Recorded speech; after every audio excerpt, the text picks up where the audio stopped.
Welcome to No Shame, episode 80, hitting the big 80. Here we are. Only explaining to Robin that, like, I remember the first episode we were like, we'll never reach the 80s. We didn't think we were going to do it. We didn't think we were going to do it, Robin. We fucking did. Let's hook it up. Yeah. Robin's the man. Robin sorts all the shit for the podcast, right? So he needs to be the one that gets a lot of the praise as well. He's the engine. He's the engine. I remember thinking when we started, I was like, if we get 10 episodes out of this is some achievement. And you know the thing is, a consistency. Check that out. Look how consistent we've been. Every single Tuesday we drop this shit. Hail, rain or snow. That's right, that's there. 80 weeks though, it doesn't feel like it, does it? No, 8 weeks just flies by. It does. And here, the mad shit that's had to happen in front of that. But the amount of people that have gone onto the podcast and literally fixed themselves, if you must. The amount of people that go on to me and say, do you know what? You know when you said that day about copping your fucking self on? That worked. Yeah. and some people are actually doing it. Last week, that was incredible. We had Josh on. Joe, if you haven't seen the podcast from last week, check it out. Had a kid on that literally started in the basement and worked himself to the top. I love it. We have another kid here. I knew him when he was a wee nipper. Rhys McKee, absolute man that I have. As a fighter, I have so much respect for him. I'm a fan as well. You know what I mean? And then as a person, I've huge respect for you, Pat. I really do. I'm a fan of you too, and it's a pleasure to be here. Like, there's one of them ones people have messaged me a lot about getting on. So anytime you have a new one, people are saying, "Get Rhys on" and stuff. We get whacked out. I'm glad to be here. We get it as well. We get whacked out for people coming to us bleeding. Why Rhys McKee on? You don't like Rhys. And I'm like, no, we do like Rhys. I've said it to Rhys people. We're trying to organise it. Even when I was talking to your coach Rodney, I was saying to him, Rodney, what's the story about organising that the last time I seen him? Yeah. And he's like, no, we will. He's the busiest man on the planet. Yeah, what a man. We'll talk about him in a little bit anyway. But like, cool. So what a crazy world that we both come from. But it's not a violent way. I feel like you have the same kind of energy wise as me of it. It's a spiritual way. Yeah, it's a crazy thing. Like it's not really about inflicting pain, but unfortunately that's part of the parcel, you know. And it's as you've been touching on it, it's a bit of a freedom from everything. It's the absolute life we live. Like it's crazy. It's a mad buzz, isn't it? It's crazy buzz. Isn't it? It's incredible when the ref says, "Are you ready? Are you ready?" And then that little like banter to the middle. I always found that like. This is mental. There's so many moments in like the lead up to a fight where you're like, flip, this is a bit crazy, like, isn't it? But that's what makes us the 1%, you know. Yeah, and it definitely does. It's mental. To me, you would be a true motherfucker that put your time in as well. So, as I said, I've seen you fighting in the back of bleeding halls when nobody knew you, and then I've seen you fighting I've called your fights, which is brilliant. Yeah. Do you know what I mean? I've got to be able to go in and chat to you at the fights. I've seen your face about shows for years. As you know, you cornered against me. But I caught it against you as well. There's some funny one. You showed up just that. Do you remember this? Me and him having a conversation. Now, he was fighting a good friend of mine, Richie Smullen, which is mad because you beat Richie Smullen to the point here. You're on the No Shame before Richie. Cool. Get your shit together, Richie. Yeah, you know what I mean. But Richie's another true person. Like, I mean, the two of you were fighting. I was like, you know what? This is an incredible fight because these are two guys that we've massive respect for and that have put their time in. And I knew it was going to be like, this is going to be a barn burner. But anyway, him and Richie are grappling in the middle of it. And what was I saying to Richie? He's getting tired, Richie. Yeah, so it was in the third round, and he had me in, like, I was lying on like bottom half guard maybe, and you shout, he's getting tired, and I just pop up and elbow, and I'm not tired, Paddy. And here's Paddy, you look tired, and it was funny, and we laughed after. I felt horrible I did as well because you know at that moment you know exactly what's going on there. Yeah. Like in a fight, someone can say, I smell tired around here somewhere. Oh, I'm tired. Your body absorbs these like excuses, and it's sometimes I find if you put an excuse through the fence, the other guy can take it. Yeah. And it's like, do you know what? I am tired. Maybe he knows what he's talking about. You know, because like it's just mad. Like, yeah, as you said, you can start to spark the idea, but you know, it's weird how present I'm in there now compared to the way I used to be. Like, I'm sure at the start of your career, like, you can't hear anything, you can't even see anything, and then towards now that this stage of my career, I can hear and feel and smell everything. It's really weird. It's just like being here. It's really odd. Moments, like where you're sprinting through something, you can't even remember it at the first few. Like, I can't remember any of my fights. I can't remember moments. I just remember like pictures. Like, that's how I would describe, like, when I fought Richie Smullen, I've got like pictures in my head of the fight, but I couldn't remember like a combo or that moment with you. It's weird. That was it's incredible, man. But like you hit Richie with some shots that night, man. I'd say you were even like, holy shit, like, through the kitchen sink at him, through everything around that day. You know what I mean? But like now, like Richie, as I said, Richie's a stone, man. He's so tough, and he had no emotion. I remember that. I remember being like, flip, he doesn't even look like nothing's happening here. That's it. Like, You know, he's and that- emotionalist with it. yeah. So how did you start with this, right? So, like, obviously you weren't as big as you bleeding are now, you know what I mean? I'm getting a bit bigger. Maybe So the tattoo on your arm, obsessed. You became a little bit obsessed. obsessed. So how did this happen? Little small town? So little small town. I played football. Nothing too exciting. What position did you play? Right wing. And But nothing too exciting. Does that mean you were shy? yeah. I was shy, Right 100%. way. So I was a right back. I always found myself on the bench, and that was the problem. So I got fed up, and me and my brother went into Rodney's. You know, at the time that was a very big deal. I remember having to get my parents to ring and try and see could we go to the class, and for me that was massive at the time. As you know what it's like for kids. Yeah. So then we did go. Flip, you know, it was a humbling process straight away. You get hammered, and you think you what you thought you were, you quickly weren't. Then we done a competition. I remember getting submitted in about 10 seconds flat and being like, I love that. That's crazy, but I love it. And then that was me. I gave up football, and here we are 7 years later. Do you know what? That reaction that you're saying there is the magic. It's the actual magic. It's if there was two ingredients and you put it together and the magic happens, it's when somebody comes into a club that thinks they can fight, or not even thinks they can fight, are convinced that, like, I kind of, I'm a good fighter. You just think you know, like, this is it. And I was the same. Like, and if it was on, it was like you would have seen the magic happening over my head when it happened. Like, in that moment, you're drowning. It's like walking past two people and watching somebody tread in water. Yeah. And that looks normal. You're treading, it's grand. Sounds I can do that, and you jump in. And in the real panic of kicking in, that it's just separate. They know something that I don't know. Yeah. And I'm drowning now. it's a scary feeling, but it's something that drives you on, and like that's why you're at class the next day, and you quickly become obsessed with it. You know? Strung out, we call it. Yeah, absolutely. Strung out. So if you were in a position like where you walk into a club and it wasn't Rodney's club, so there is situations like this as well, because some people go into clubs and they have a bad experience with martial arts or mixed martial arts or Brazilian jiu-jitsu or whatever which way, and it scars them for life. You know what I mean? And I hate that, because it's like, oh no, you went so far, you were so close. You just went the wrong place. Like making that walk, like I remember standing at the corner. So like, I don't know if you've ever been to the gym, but it's on a corner street, and I stood at the corner, so nobody from the gym would see me, but I kind of knew where the gym was. I stood there. I could stand there for half an hour at a time trying to go, and like once you go, like, so as you said, if you get that bad experience, you're never taking that walk again. You know, well, not for a long time anyway. What a man you had walking in the door to meet you. Crazy. Rodney Moore. Yeah, one of the best. One of the best, absolutely. I fought in the same card as Rodney.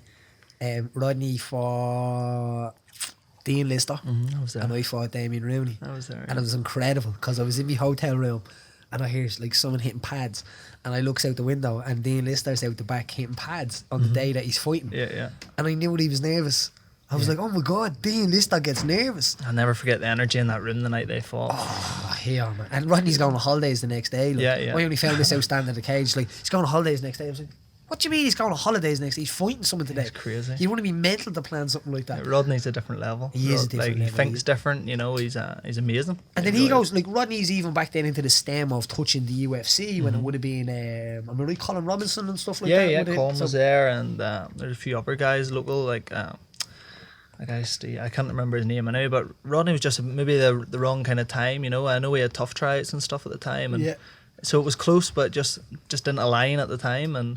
But listen, he's still, the position he's got in Irish MMA is crazy. And he's massively respected. Massively. You know? And I'll tell that through conversations that I hear behind his back. He's massively respected. Because sometimes you can think you're respected, and then you're yeah. Like, I think even if he went to the UFC, he wouldn't have had a better platform as he has anyway. Like, no, you know, so I don't think. Like, I think if it was one of my kids and he lived in that area and I wasn't there, that's what I would send him to Rodney's. Yeah, 100%. You know what I mean? I would definitely send him up. So, like, obviously when you went in Norman Park and stuff like that would have been like, yeah, it was. I remember Greg Lochran actually. Greg was the first guy I seen who I was like, oh, that's Greg. So I remember being a 16-year-old and sparring Greg, and like Greg doesn't go easy on anyone. No, he doesn't have the gears. I don't think. That's what so I think he was fighting Jorge Santos. It might have been on the same night. He was fighting the black belt. It was actually he was fighting a high level black belt on the same night. What was his name? Was it Jorge Santos or George Santos? Maybe it's Jordan. Santos, yeah. We actually meet him upstairs. He was battered. Yeah. He's had to be black and blue. Before the fight near Greg Lochran, like, he mustn't be bleeding. I think that was his pro debut or something like that. Yeah. But he was a high level jiu-jitsu. So I remember seeing Greg, and Greg hammered me around the gym a few weeks before. So I was happy enough to see him win. But he didn't take it easy, that's for sure. No, and I think at that level as well, the energy's there as well. Like I'm very careful who I put people sparring with when they're coming up to fighting, because I know that you can't control it at that stage. Yeah. At that stage, you need to know that you can hurt someone when it comes to it, because you're getting in there to fight someone. My problem though was I was a kid at the ring in the cage trying to get these rounds with the guys. I wanted to impress Greg or a Norman or a Rodney. Like, I want to impress them to try and cut the queue a bit, but obviously, as you know, there's a process to it. But I was I'm just keen as mustard. Oh, yeah, but you need that. You need keen. You know what I mean? You need the idea of being balls, if you must. Yeah, like I was sparring Greg, and I like at the time I was probably I'm gonna try and put it on him here, and I have. Look, listen, that still happens today. I see it all the time. Like I spar with my guys all the time, right? And I definitely grapple with them all throughout the week. Yeah. And the same idea, I see them, it's like they've seen something on YouTube or something that's dragging me into a position. You know what I mean? Yeah, but and sometimes it's sharp. Yeah. Sometimes it clicks and they get it and you can see it, and then they stop it, and then the next time they try to get it and they can see it, and I tell them, like, listen, you're showing it now. And they're like, what you mean? So you're going to do that backstep thing? Oh, yeah. you can see it, but I'd say it's healthy to have too, though. It's healthy, you know, when all the younger ones are going after the lion at the top, so to speak, you know. It's an experience more that is. Yeah, I believe Nokia ringing on the old podcast. Home for the blooper room. When I do this, no, I'm not a drug dealer. Right? And I have two of them. 2 phones. And I have got 2 of them. 3 phones actually. I have a government phone, I have a house phone, and I have a normal phone. Gym phone. Yeah, a gym phone. You know yourself, it just gets mental, it does. Yeah. So how long have you been fighting now? Well, 7 years I've been in the gym, so probably fighting 6. That's a short time. It's crazy. It's been so quick. That's what I would have been longer than that. Yeah, no, 7 years. I walked in when I was 16, and I'm now 23. So that's incredible, Rhys. Yeah, so it's been so everything's happened so quick. Like, if you don't know, Rhys is fought at the top of the world now. You know what I mean? He's fought definitely the top of Europe. Top of Europe. But you'd be tipping the. I'd be next. You'd be tipping the boy to be next, wouldn't you? It's coming. Yeah, it's coming. Absolutely. Definitely. How many fights have you got now? 9-2-1, so 12 pro fights. Next one's 13. Yeah, that's right. The one against Terry Brazier. Yeah, that had to be a scary for you, was it? Because Terry is not only... I'd say I would fear... I won't not fear, but I would be his mental strength more than his physical and his skill level. If I'm being honest, though, like, Terry wasn't as good as I thought he would be. No, like, I thought skill-wise. Skill-wise, no. No, we would have said that as well. Look, we would have said the idea he's rough skill-wise, but you won't break him. Yeah, he was an absolute juggernaut. Like, he was always there. And, like, I remember taking that fight and not really wanting it because I was rushed into it. Like, I only won the title in March, and that fight was in June, so it was quite quick. But, like, I'm still that keen. Like, so I took the fight, and then it just wasn't a good night. Like, it was just one of them nights you can't really put an answer on. You know, he beat me to everything, and that really shut me down. I think you have skill. I think you had the skill edge on him that night, but what you just mentioned there was what I was going to mention after you said it. You need to be careful of your energy and how much motivation that you have. Yeah. Because the I remember Faraz Sahabi saying it to me when I was fighting in Canada. He didn't say that before I went out, and then when I came back in and I lost, he was like, and you just fought. I'm like, yeah, oh, so what? Yeah. Like, I need the money, man. Yeah. And he's like, yeah, but like, you need to slow it down. You need to be getting your energy back, and like fighting and doing 8 weeks of that, it takes its toll on you. So like when you're going from that and you're going back into 8 weeks again, like I think that's a downfall of you if you must on this island. Yeah, is 100%. That we don't have the experience to know when to slow down. Yeah. And I don't think we're getting paid enough to slow down. So, like, I know. Yeah, so you're always going to take the beat and yes, fight again, more money. You know, money. And the thing is, if you're not secure, like if you went into it secure with money, I'm pretty sure that your career will be a lot better than it is. Because now, and then saying that I have a counteraction to it, sometimes you have to be starving. Yeah, do you know what I mean? So if you can be starving and loaded. Yeah, and that's the recipe to it, you know what I mean? For the fight. Yeah, no, I get that. Yeah, I do get that. Because but like, you say yes and no and pick the ones you want to. Yeah, but you have to. Sometimes you have to learn these mistakes. Like, I've learned so much through fights. Like when I lost to Tim Burnett the first time, I learned so much. And then I fought Terry, I learned so much. I'm learning every fight, but unfortunately, you have to learn. And sometimes it goes a good way, and you still learn. But you always, unfortunately, like when you take one of these losses, it makes you really realize more and tune in on it, doesn't it? Yeah. Same with the Tim Barnett one. I think crazy. He has the ginger hair as well, so I'll give him that. So he's tough as fucking ginger.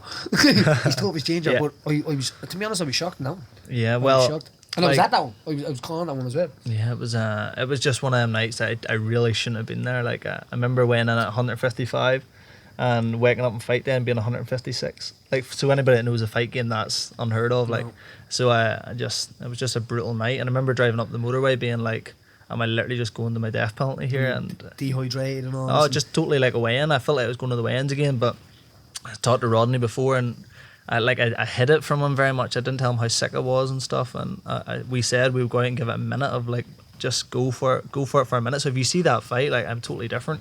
I go out swinging for the fences, and I just didn't have the tank. I had nothing. I was so empty. Yeah, do you know what the mad thing is? I share that feeling with you, because I've had that feeling. I had that feeling in the main event in Dublin, and I was like, of all the days, and it was normal. It's like the hooligan didn't horn up. Yeah, it was just me in there. You were just the normal human. Yeah. I was like, no. Yeah, you haven't got that like invincibility. Because in the dressing room, it's like, this consumes you. You know what I mean? And you'd be saying, I can see it sometimes with fighters like, holy fuck, he's putting that on. You can really see fighters putting it on. Like, I see fighters walking out now, and I'm not looking at, like, I look at them for like, even over the weekend, the fights, I'm looking at the fighters, so like, and you can see the ones that, he's with it. The guy that beat Ricardo Lamas. I know it was Qatar. My left hook we had. Yeah, so, yeah, but like, Qatar. You could just tell by his energy, he was just, not too over crazy as well, because you can be like, too much. But see, Diego Sanchez and all, I've never got that. No, walk in. I'm the opposite. I'm the opposite. I need to be that. Like, no, I can be too chilled as well, but I'm tired. Like, yeah, that's my problem. Yeah, like, I'm so chilled. Yeah, I'm tired. Yeah, waving to people in the crowd and all. You're like, hold on, get yourself together, because it can't be that situation, can't it? When I was at my first ever cage contender, it was 2012. 2012, and Chris Fields was fighting.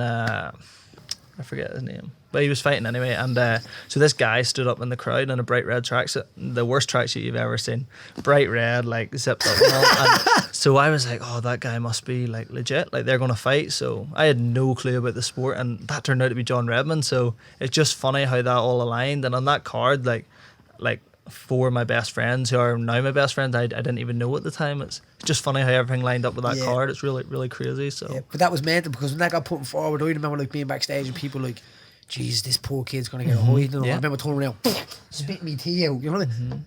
Do you know anything about this game? You know what I mean? No, we got ridiculed. Like, we got ridiculed online. Even people were challenging Rodney online. Saying, how dare you do that? I can see it's even backstage. They said like producers, and I was like, you know nothing about this game. That kid's gonna butcher him. Yeah, it was crazy. And then we went in the fight, and again, there's respect very quick. Like, so. Listen, it all goes out the window. There's nothing to hide behind. One of the best lines Connor's ever said was, "They all want it until they get it." Yeah. And that fact, and that's still true to these days. And that's not just in fighting. That's in a lot of situations. Everything. Yeah. You know what I mean? Like, I remember like John threw the kick, and I caught it and like scuffed the right hand, and then I released the leg and threw a left hook, and just the look on his face, it was like, he's gonna hit me back. Yeah, I have your number now. So, and it was funny that about a month and a half before that, I fought a student. It was Owen Drumgoole. I know he's moved gym now, but John Redmond was in the corner of Owen, and then John was my next fight. So it's funny how that all. Everything lines up weird. That was probably one of them things where he was like, oh no, you could take that kid, you know what I mean? And then the opportunity came. I don't doubt that, because he was doing the videos at the time, the Johnny Jitsu videos, and brilliant. And then there was one about me, and I remember I went in the gym, and they were playing it through the speakers, and I remember getting the most motivation I've ever got in my career. Like, they were playing the John Redmond video. Your poor sparring partner, pull it down. I loved that. I was loving this. I love MMA, because the idea is that, like, people shake your hands and they're nice to you and all, and they know that they might fight you, and I know that we might fight them, and that's just the way it is. But there's no bullshit about it. There's no like, oh, how are you, mate? And then you go and try to fight them, or you do get guys that would try and spar lads and then get a little touch and then try fight. Yeah, then they try and set it up. Yeah, that happens. That's happened to me, like in the UFC. Yeah, of course. And it's just being like, fuck it, that's what we're here for. That's what we're doing. Like, here to fight. Yeah, because as I said, when Faraz said that to me that time about thing, I'm like, I couldn't understand about the idea of turning down a fight. We're all here to fight. Now, we understand what he's saying now, but as a fighter, you don't have that luxury to be able to turn things down like that, because it's weird, isn't it? You said you're broke, you know what I mean? In a way. Like, Rodney could still text me to this day, and I still get that jittery feeling when he texts us. I'm like, oh, is there a fight on the horizon? You know, it's weird how I don't think that'll ever leave. No, that'll never go. And you know, that's good. That's good. And see the times that like your body's like going, just say yeah. Yeah. At that times, because there's many other times, and then after I've just been like, I'm glad I said yeah, because your body, like, especially I think the more you do it, and we're starting to see that more now as well, that young fighters are starting to talk more, which is great. Like, you have so say, what's your man, Thomas Dukenmore, said like he's just, listen, I'm just done now. I'm done. And I don't know whether I kind of see that from a little bit from a while, that like he was mentally exhausted. You could see it coming. He had a lot of hype on him too. He didn't like fighting or something like that. That's what it appeared to me. I think there was too much pressure on him because he came from Bama. He was obviously the biggest deal Bama had, and then he went to the UFC and he just didn't quite. I mean, he was good, but he didn't quite cut it, you know. So. No, they're right. Because even like when him and Alan fought, like, I thought he was going to go through Alan, Philpott, to be honest. Like, and I think Alan did too, and I think that helped him. Yeah, like he gave a hell of a fight. It gave him a little bit of an upstay. So another part of MMA that I think is beautiful is the idea that anybody can do it. Anybody, and there's no the equality in MMA. I think is brilliant. You know what I mean? So I think there's a lot of stuff that people could take from MMA, they could put into society now and make it a better place. You know, like, so MMA. The first things I've seen in MMA, as I said, was like, obviously there's a lot of gay people in MMA as well. I realised from the start, and it was openly accepted, where everyone's just normal. Everyone's just the same. Doesn't affect anybody about either ways. And then the ideas I was telling you is that I grew up in on the Allisonstown in Belfast, and you grew up in a unionist place up the north. So, which was another thing that, to me, over that other side, wow, like, not that bad, but it was always like, he was saying to me, she said, like, have you ever been in Rodney's gym? And I'm like, probably not. But that's mental, because I've probably never been in your area. There's parts of Northern Ireland that there's more chance of me standing in than, like, on the top of the pyramids. Yeah, of course. Like, think about it. Look, I've never stood on the Shankill Road, and it's like, it was around the corner for me. But you just never stood there. I just never did, because it's like, it's such a hard thing to comprehend. And I think, and then over history, as I realised that it's a big story and a big situation that it is. But in MMA, it never crossed. You know what I mean? But how do you feel it affected you when you were going into it? Because, like, obviously you were coming down to Dublin to fight, and you were like, do I walk out with a flag? How are you accepting Well, that? the flag one's always a big one for me. A lot of people, you know, always expect me to carry a flag, but, like, I've always been like, I personally don't carry a flag. Like, I try. It's not that I'm like, I don't want to associate myself with anything. It's just easier if I don't. You know, so, like, I always ask Bama for the Skeletor flag, but, you know, that there's people up home who should be like, you should carry this flag, and I just don't think I should. So do you call it a flag or a flag? Flag. I suppose it's a flag up home. A flag or a flag. Yeah. So no, I've never liked to associate myself, and it's not for a fake reason. It's not like I go home and my bedroom's covered in them. I just don't do that, you know, and that's just me, you know. Because as I said, my girlfriend is not from Dublin, so but we'd be driving through the north of Ireland, and, like, there'd be Union Jacks on this side, and she was like, "Wow, hold on," like, and people don't really understand that. And I think you've got a certain brain on you if you've grew up around that area. Now, obviously, you're 23, so to me, you would be like you're a peace process kid in that way. You know what I mean? Like, and you said as well, like, the worst thing you can ever do, I think, and the only way we'll ever end all of this, Rhys, is to not breed the hatred into our kids.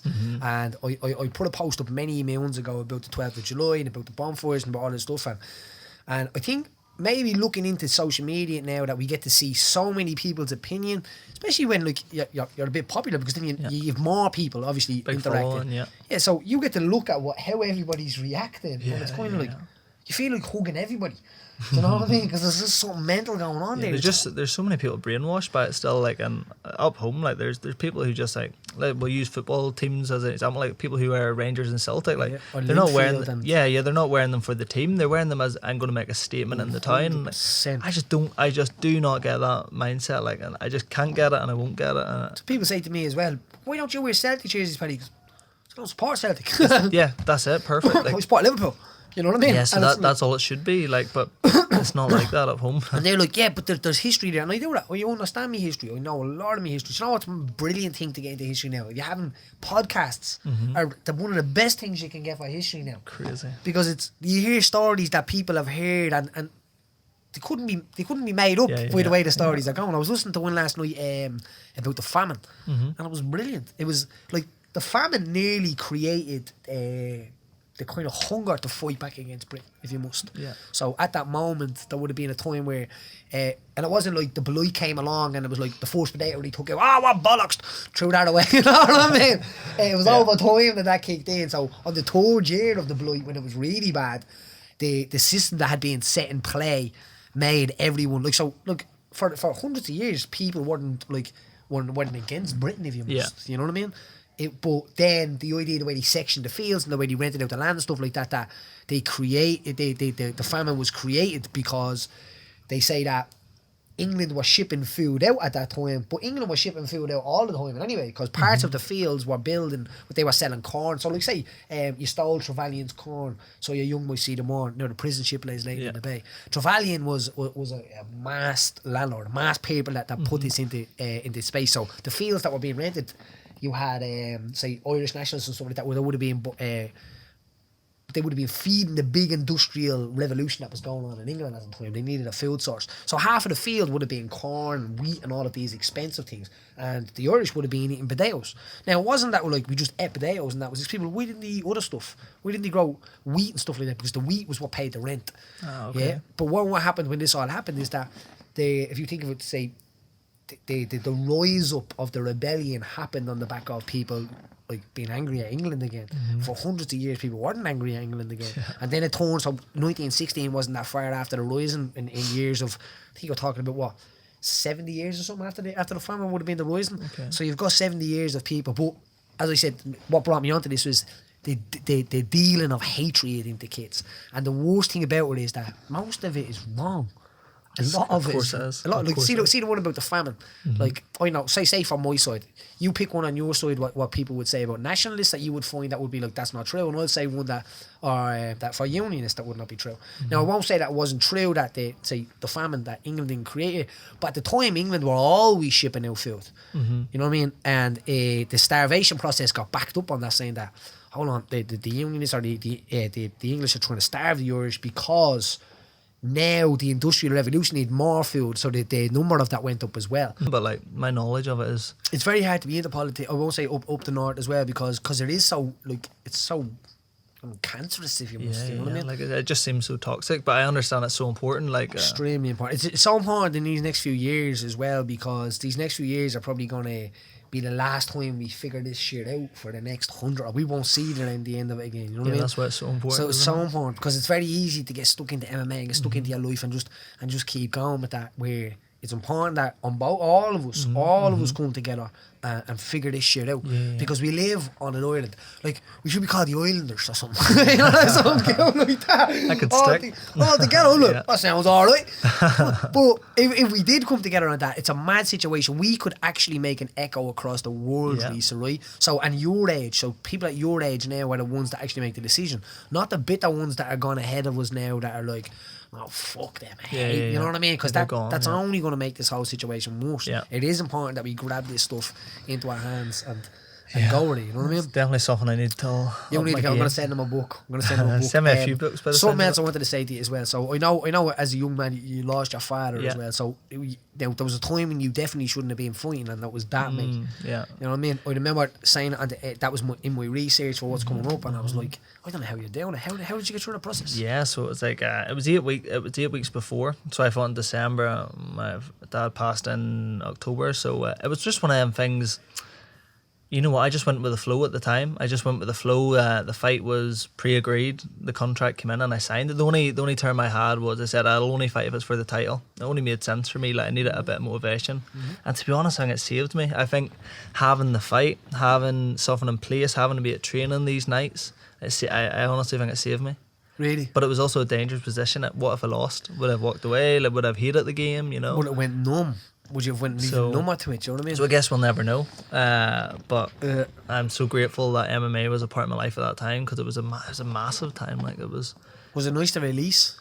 It was a massive release. It was a massive release. Like, it was. You know what? It helped. It just helped so much. This is what I was thinking. It was fair. Watching you. Do you know what, man? My hat went off to you because that took balls. I think the whole arena and the whole country was on my side that night, and I said it before that I never felt like I would lose that fight. You know, it was also the last fight we talked about, so I felt if I didn't fight, like, I would have been doing myself a disappointment. So But do you feel he was in there with you? I don't know. Absolutely. Yeah. I'm not that religious, but I definitely felt there was something there with me that night. Energy. You know, yeah, there's something there. Because I feel the same. My granddad would have put a lot of my ethics and stuff like that into me, and there's no doubt he was in there with me. I'm not religious or that. I'm getting goosebumps. But they're in there with you. It's mental. It was just a different energy in that cage. Maybe we go to a different place when we're doing that, and I said it last week that fighting somebody on 8 weeks' notice is much different than just fighting someone. Like, it's like you're going into a realm of difference, and it's a crazy feeling to prepare for it. It's easy to fight someone on a moment's notice, you know, isn't it? Yeah. That's like, there's no wake up, there's no nothing. But when there's 8 weeks, you're sleeping through it, you're having to deal with the normality of, like, we had a lot to deal with at the time, like, you know, but it was my zen. It took me away from that, so it was amazing. But, like, I watched the fight back, and I watched my videos of me preparing and stuff, and, like, I feel sorry for myself at the time, but at the same time, I'm so grateful for that, if that makes sense. It's a bit deep. I know fighting to me was always it was a pleasure / pain kind of thing, because it let me express stuff from my life and my body, and it put me in a situation where I didn't give a fuck about anything. And at that moment, if you died, you died. You don't literally, like, your heart's on the shield at that time. Like. Yeah, and coach wise or whatever wise, there's no one in there like that at that feel at that moment. No. When you step through the door and you're hugging your coach and stuff like that, you're basically stepping into the idea of, like, I've just admitted, I just kind of gave forward to that something really, really bad could happen here. I'm definitely coming out with a cut. Yeah. Like, could you imagine knowing that you're going to be cut in a few minutes and bleeding and being okay with it, like, and it could be like this to the point where you're excited, like, to the point where you're excited. It's crazy. But as you said, when you're in there, it's just something different. You're like, it's the freest moment, it's the freest thing. And I wrote that after the fight, and, like, I'm so passionate about how I feel in a fight, but, like, it's like the freest moment, like, no shackles, no nothing, like, just nothing else matters. Doesn't matter if you got debt to pay, it doesn't matter if your car is broke down, like, you're just fighting. Yeah, that's cool. No, definitely, man. Like, the walk to that. Could you imagine what it feel like to walk to a real battle? Could you, like, to walk, be feeling the grass, feeling your sword, like, just smelling the air, and then really going to battle, like. And then not only that, could you imagine the euphoric, like, feeling of the high coming back from a battle after winning? That's what's in there, and that's what, like, there's a little gene of that still lives under our skin and our muscles and all our little microorganisms. Do you think everyone has that? Do you think, like, no, I don't think I've talked to this about Davey a lot, like, what makes a 1% the 1%, and I'm always interested in hear what people think about that. My son's feet now. My son's 6 months now, and there's a great little thing on YouTube. You can Google it, where you come from the shape of your feet, whether you're Celtic or whether you're Greece or whether, if you just Google it, different things, you can find it. And my uncle's feet are like Celtic, they're just like mine. Like, my other sons are the same. Cool. And it's mental to look at these things and these reactions I've said as well. Like say for a kid that's just born, if you put your feet under or your fingers under its toes, it'll curl on. Yeah, it's crazy. And it'll grab onto you because it's instinct for, like, that, like, being in the jungle. Yeah. So them stuff like that's so cool, isn't it? Like, this is what we know, that this stuff is deep. It's in your genetics. You know what I mean? Yeah. And I think some people, as I said, when it crosses over through the road, it just doesn't work. And for some people, it belongs in you, where if you exercise it, that comes to the deep, and you can think in there, like you were saying, you can smell, you can be present, you can be in the moment. That's everything to me. That's, and not only in, like, you should be doing that with your, like, then I transfer that to my son now. Yeah. When we're walking in the park, I'm in the moment the same way as I was in a fight, and you can feel it, and that stuff stays, and you remember it. Yeah. Remember it. Like, you'll think back in years later, like 10 years later, I think back and stuff with my first son, and I'm like, I remember that moment, like, you know what I mean? Just from using the same stuff you're doing in a fight. I always think it's a realisation that you're living. It's like you can nearly feel your future self looking back at that moment, and it makes you appreciate it a bit more. Yeah. Do you know what I mean? Because when you're doing that, you know that's a guaranteed memory. Do you know what I mean? Like, it's so special. Even the moment, the moment you had when you fought after the death of your father, and the way everyone was with you. You know, I think you just know that you're going to look back on that forever. Yeah, you know it's an iconic moment kind of thing. And that's the moment, isn't it? Yeah, it's like saving the moment. Like I said, the amount of people that just don't do that these days. No. Yeah. It was Conor calling out. Yeah, okay, so there's so Justin Bieber overnight. Rap it! Yeah. Get him! Justin Bieber says, oh my god, this is the first I'm seeing this tweet. I want to challenge Tom Cruise to fight in the octagon. Tom, if you don't take this fight, you're scared, and you'll never live it down. Who's willing to put on a fight? Who's willing to put on a fight? Dana White. If Tom Cruise is man enough to accept this challenge, McGregor Sports and Entertainment will host the bout.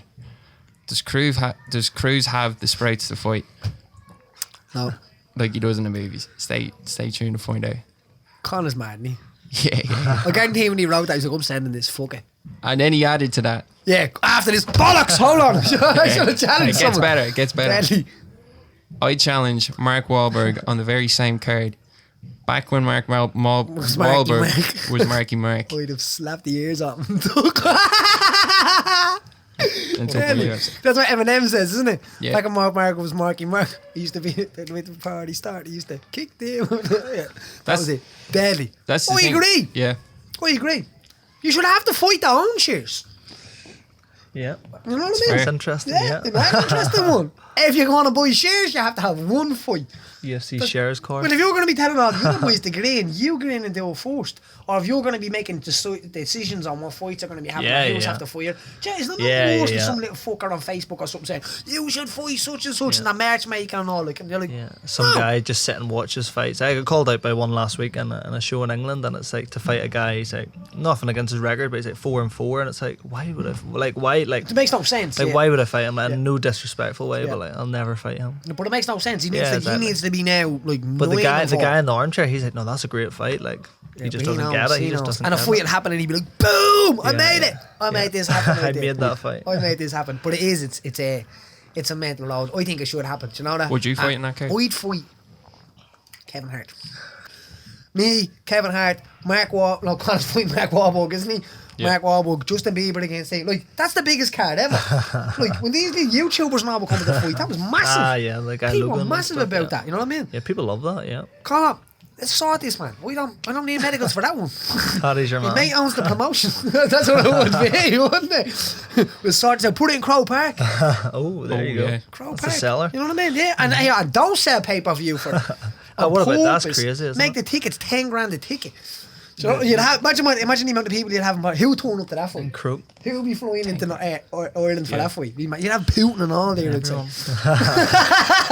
Full house. You'd sneak me in the back, would you? What? Would you sneak me in the back? You know this, man. You'd be in me corner.